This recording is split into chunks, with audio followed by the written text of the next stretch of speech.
Hey, hi, hello, how are you? I'm Pia. Today we're talking about all the books that I want to read before the end of this year. I gotta be honest with you, I have read a lot of books this year. I'm like nowhere near like my Goodreads goal. And I'm nowhere near like my personal goals of like what I wanted to read. Like my autumnal TBR that I made, my fall TBR, it hasn't happened. My winter plans, not happening. I don't know what's going on with my reading this year. It has been so strange. Like once we do more of these end of year videos, as will keep popping up on my channel, I'm sorry in advance, you will see like my reading year has been the strangest. Like so strange. There are a few books that I want to finish and get to before the end of the year, but I'm not putting too much pressure on myself. I am doing so many other things, as I always am. I feel like I'm not on my channel like publicly talking about like all the things that I do, but I do so many things.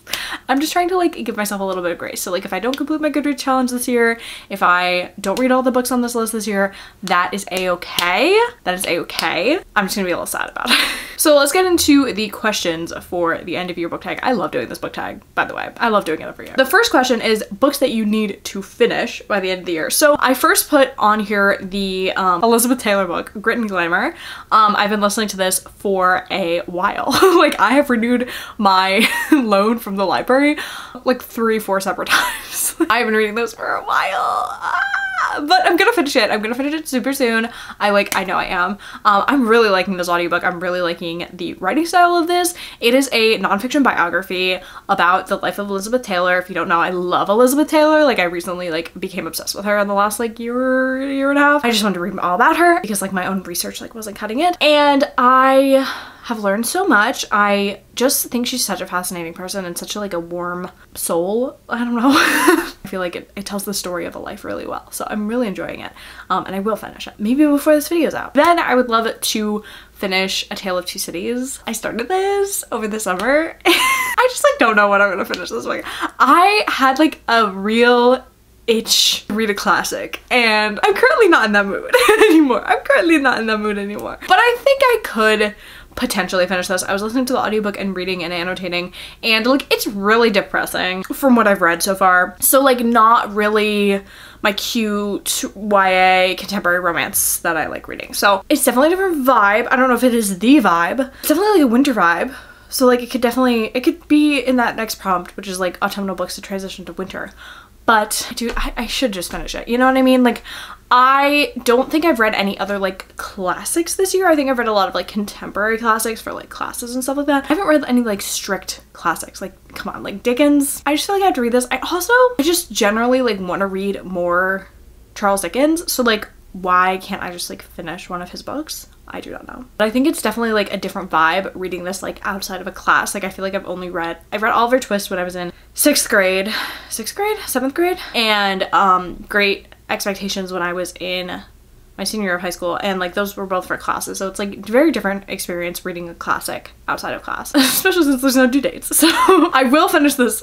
I will hopefully finish this before the year is over. Another book that I have yet to finish. I have been working on finishing books, but another book that I still haven't finished that I started this summer is Happy Place by Emily Henry, and I know I have to finish this. I have a video planned that will help me finish this book, but what's wrong with me? I think I said while I was reading this book, like I was halfway between loving and hating it. I might just end up being like middle of the road about it, but I just want to like finish it, you know what I mean? Like I want to have like a solidified opinion about it, and I don't feel like I can have one 30% through the book, right? So I definitely need to finish this before the year is out. Is it seasonally appropriate? Absolutely not.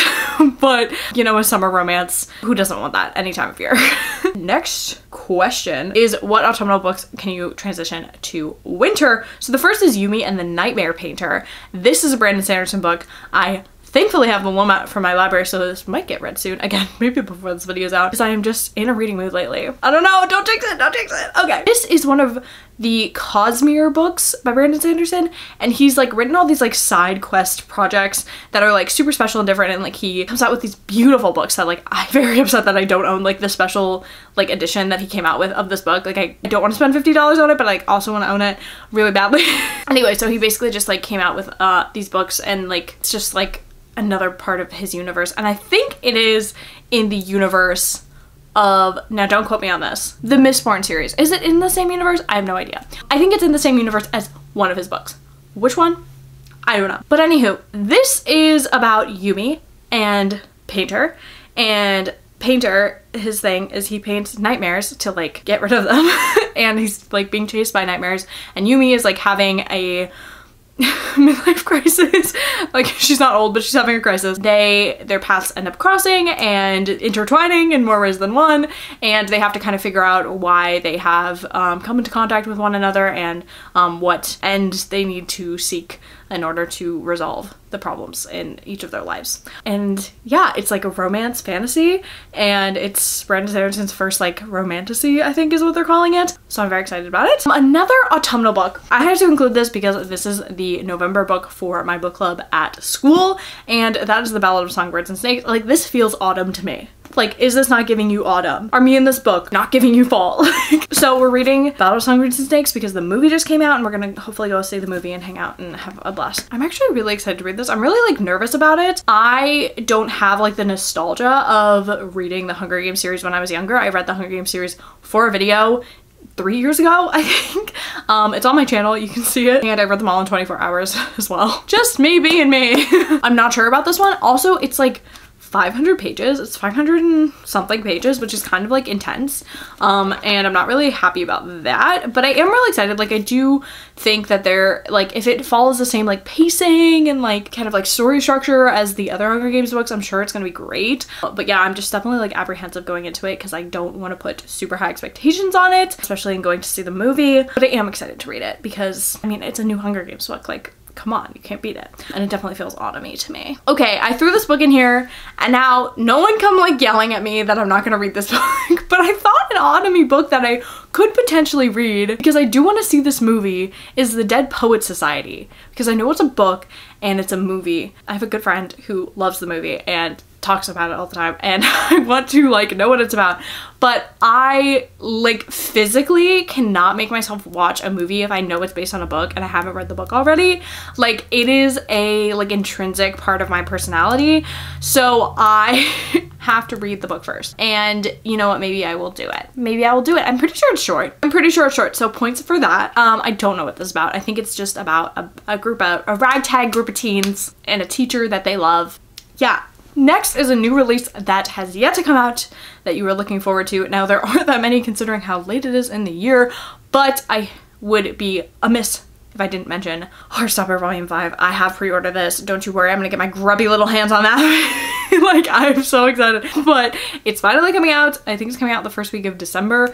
I probably won't read it that week because I won't have my hands on it yet, but it will be like a Christmas present to myself that the book comes out and I will get to read it on my holiday break. So I'm very excited about that. I just like, I have reread the Heartstopper books so many times that I can't actually even, like, I don't even think I can fathom like more stories in that universe. Like, I don't think my brain will be able to handle it, but I'm so excited. I'm so excited. I love Heartstopper just like any other good, honest to God human. I am not special. I love Heartstopper. I can't wait for this to come out. Like, do I wish that Alice Oseman would also come out with a new novel? Yes, but I love Heartstopper. This is just me being extra. The next question is, what are 3 books that you want to read by the end of the year? So besides the ones I have to finish, besides the autumn transition books, first is The Woman in Me by Britney Spears. Hello, thank you, yes. Like, what do I have to say? Like, it's Britney Spears, she wrote a memoir. Like, you drop everything, like, listen to what she has to say. I'm very excited about this book. I also have it out from my library, so I might have already read it by the time you're watching this video. I am obsessed with audiobooks right now, like, leave me alone. But I'm really excited. Like, I think Britney has a really incredible story to tell, and a really difficult one, and one that we haven't heard her perspective and like in full about, and I'm really happy that she gets to share this. And yeah, I mean, I think it's great for her, and I'm happy for her, and I'm excited to read it. Another book I want to read by the end of this year is Her Body and Other Parties by Carmen Maria Machado, because I loved Carmen Maria Machado's memoir. And I know I'm gonna love this book. It's on my 5-star predictions. I'm also trying to read all my 5-star predictions book, which, like, don't worry about it. This is a collection of short stories that are all horror based, and I think, so they deal with like a lot of different things. I don't know much about this collection except that there's one story that's like a bunch of CSI episodes. And third, I like I have to mention this. I feel like all these books are just like, you've heard about these books like 100 times. Like they're the most popular books right now. Like, I'm sorry, I'm not different.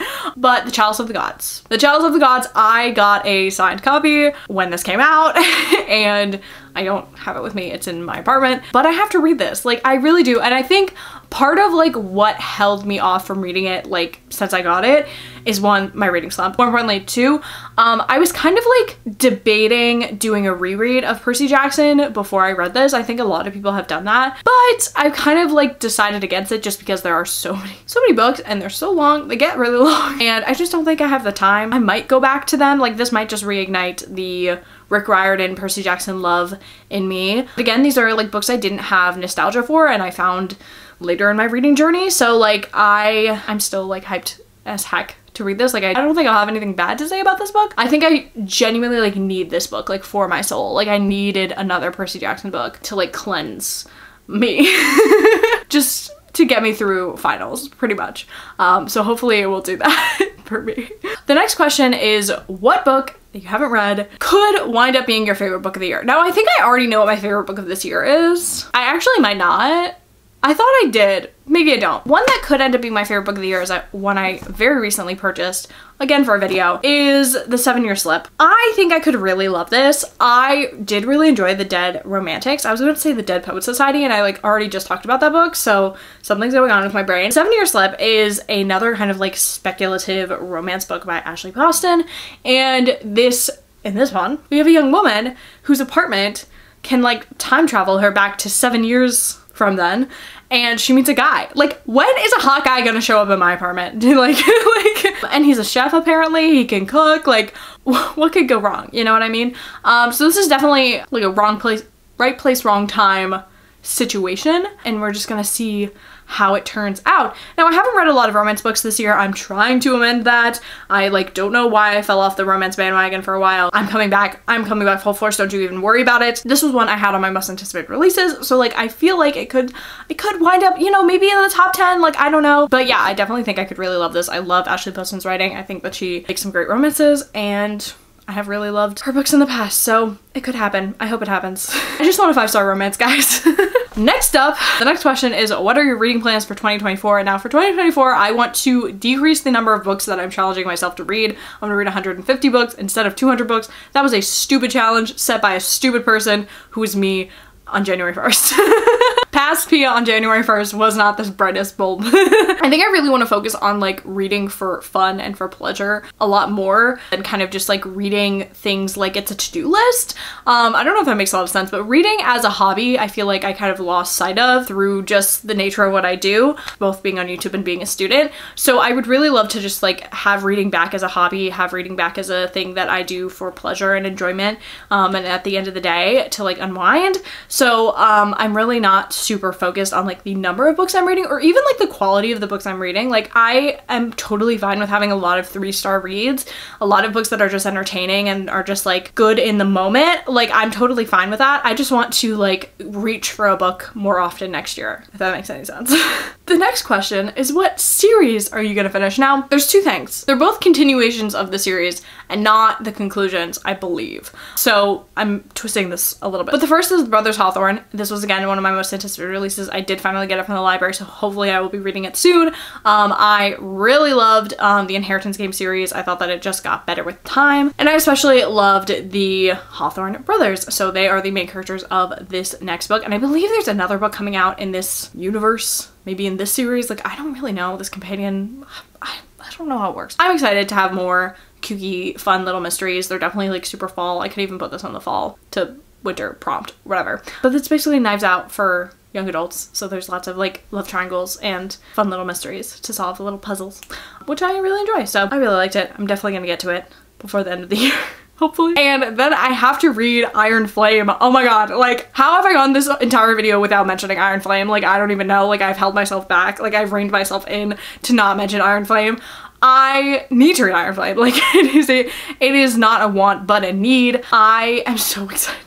I'm so excited. I've heard mixed things, which is why I'm like, but I have waited until my Thanksgiving break when I have the time to read this freaking book, and I cannot freaking wait. I cannot wait. Like I just can't wait for like a fun fantasy, romance. Like, that is all I'm looking for right now. I'm just looking for a fun time, and these books are definitely it. Those are the series that I'm going to be continuing. The last question is, what authors will you be trying? So I feel like a lot of these were all by authors I've already read from before, like every single book on this list. So I think that the only one that isn't would be Britney S. Spears.